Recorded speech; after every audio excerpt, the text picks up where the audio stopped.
এই মুহূর্তে সবথেকে তীব্র সমস্যায় আন্তর্জাতিক ক্ষেত্রে কোন ক্ষমতা হারানো দেশনায়ক বলুন তো?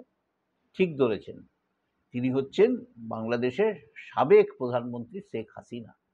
৫ আগস্ট তড়িঘড়ি সেনার চাপাচাপিতে বাংলাদেশ ছাড়ার পরে তাকে আশ্রয় দিয়েছিল ভারত। তিনি আশ্রয় নিয়েছিলেন একটি সেনা ছাউনিতে। ১৫ দিন ধরে তিনি সেখানেই আছেন। এখানেই তাকে থাকতে হচ্ছে। মাঝে মাঝে তিনি বিবৃতি দিচ্ছেন এখান থেকে ঠিকই, কিন্তু এই আশ্রয় বা তার পক্ষে কতদিন সম্ভব? ভারতের পক্ষে তাকে এই আশ্রয় দেওয়া কতদিন সম্ভব?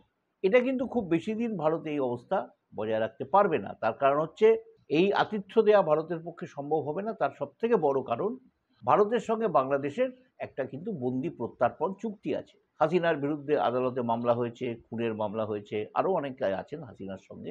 তার বিরুদ্ধে অভিযোগ উঠেছে তিনি নাকি প্রচুর টাকা পয়সা নিয়ে বাংলাদেশ ছেড়েছেন, বাংলাদেশের সরকার সে টাকা ফেরত চায়, এরকম শোনা যাচ্ছে। এই পরিস্থিতিতে যদি আদালত সরকারকে নির্দেশ দেয় যে হাসিনাকে ফেরত আনতে হবে, এবং সেই সরকার মানে ইউনূস যদি মোদিকে সরাসরি এই ব্যাপারে অনুরোধ করেন, কেননা দুজনের মধ্যে বেশ দিব্যি কথাবার্তা হচ্ছে, মোদি ইউনূসকে ফোন করছেন, ইউনূস মোদিকে ফোন করছেন, হিন্দুদের স্বার্থ দেখতে হবে বলে তারা দুজনের মধ্যে কথাবার্তা বলছেন। এই অবস্থায় যদি ইউনূস, যদিও তিনি অস্থায়ী সরকারের মুখ্য উপদেষ্টা, যদিও সেই সরকারের কোনো অস্তিত্ব বাংলাদেশের সংবিধানে নেই, তাহলেও এই অনুরোধ যদি আসে তাহলে কিন্তু ভারতকে খুব বেকায়দায় পড়ে যেতে হবে, খুবই বেকায়দায় পড়ে যেতে হবে। এখন প্রশ্ন হচ্ছে যে হাসিনাকে ব্রিটেন আশ্রয় দিতে চাইছে না কেন? অতীতে দেখা গেছে অসংখ্য দেশনায়ককে কিন্তু ব্রিটেন আশ্রয় দিয়েছে, সেটা দেখা গেছে।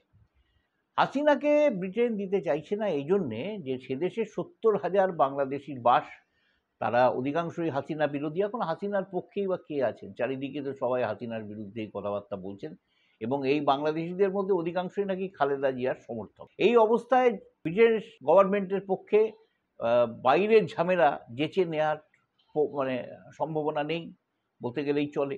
কেই বা অন্য লোকের ঝামেলা নিয়ে যেচে নেয়।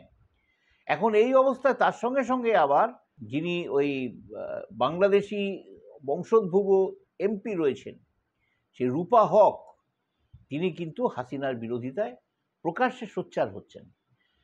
এমনকি শুধু তাই নয়, যে তিনি বেশ খুশি, হাসিনার বিদায় যে তিনি খুশি, তিনি তার এক্স হ্যান্ডেলে 5 তারিখেই সেটা তিনি পোস্ট করেছিলেন। এবং এইখানে এই যে ৭০,০০০ বাংলাদেশির অধিকাংশ কিন্তু হাসিনার বিদায়ে অত্যন্ত উৎসব পালন করেছিলেন। এখন এই অবস্থার মধ্যে আবার কিন্তু ব্রিটিশ বিদেশমন্ত্রী ডেভিড ল্যামি হাসিনাকে আশ্রয় দেওয়ার ব্যাপারে একটি কথাও বলছেন না। তিনি বরঞ্চ বিবৃতি দিচ্ছেন, রাষ্ট্রপুঞ্জ পরিচালিত নিরপেক্ষ তদন্ত বাংলাদেশের পাওয়া উচিত, বাংলাদেশের মানুষের পাওয়া উচিত, এবং সে দেশের মানুষের একটি শান্তিপূর্ণ গণতান্ত্রিক পরিস্থিতি পাওয়া দরকার। এই ব্যাপারে তিনি আবার সওয়াল করছেন, এবং তার ফলে হাসিনার যে আবেদন, ব্রিটিশ বিদেশ দপ্তর যে আদৌ সাড়া দেবে না সেই আবেদনে, এটাও কিন্তু এখান থেকে দিব্যি বুঝতে পারা যাচ্ছে। এখন প্রশ্ন হচ্ছে, আমেরিকা হাসিনার ভিসা বাতিল করেছে, আমেরিকায় হাসিনা যেতে পারবেন না, হাসিনাকে ব্রিটেন আশ্রয় দেবে না, হাসিনাকে ভারতও বেশি দিন রাখতে পারবে না, তাহলে হাসিনা যাবেনটা কোথায়? এখন একটা সম্ভাবনা দেখা দিয়েছে যে হাসিনা যদি তৃতীয় বিশ্ব বা অন্য কোনো বিশ্বের বা আমাদের এই পৃথিবীর কোনো ছোটোখাটো দেশে যান, যে দেশ হয়তো বাংলাদেশের সঙ্গে যাদের বন্দি প্রত্যার্পণ চুক্তি নেই, কিন্তু সে দেশে গেলে তার নিরাপত্তা বজায় থাকবে তো? বাংলাদেশ থেকে লোকজনেরা গিয়ে সেখানে হাসিনাকে কতল করে ফেলবেন না তো? এই সমস্ত সমস্যাও কিন্তু আছে। হাসিনার ক্ষেত্রে এরকম ধরনের ঘটনা ঘটবে না তো? আমাদের এই ইউটিউব চ্যানেল বেঙ্গল পলিটিক্স যদি আপনাদের ভালো লাগে, তাহলে একে লাইক করুন, শেয়ার করুন এবং সাবস্ক্রাইব করুন।